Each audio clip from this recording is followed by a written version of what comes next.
It's truly remarkable. It's the only election in the last 100+ years where you can actually look back at the record of the former president and compare it to what we currently have. And that's one of the reasons why not only is his campaign having to fight the Democrats, but the establishment media has spent years covering for Biden. They spent the past few months covering for Kamala. CBS News is now under fire over the interview they aired of Kamala. Take a listen. I mean, you'll first hear what Kamala's first answer was, and then what aired on CBS on 60 Minutes. It seems that Prime Minister Netanyahu is not listening. Well, Bill, the work that we have done has resulted in a number of movements in that region by Israel that were very much prompted by or a result of many things, including our advocacy for what needs to happen in the region. But it seems that Prime Minister Netanyahu is not listening. We're not going to stop pursuing what is necessary for the United States to be clear about where we stand on the need for this war to end. I mean, CBS, the Tiffany Network, the network of Walter Cronkite, has responded to the accusations. They edited the interview, saying, quote, 60 Minutes gave an excerpt of our interview to Face the Nation that used a longer section of her answer than that on 60 Minutes.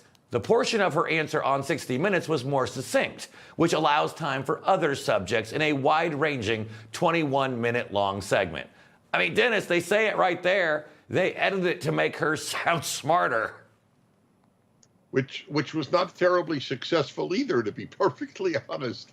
But I'd like to actually address the substance of that particular comment. We want the war to end. Donald Trump's position is, I want Israel to win the war, and then it will end.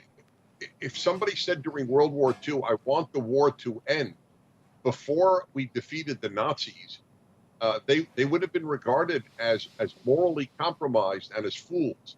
And I think that would be the case here as well.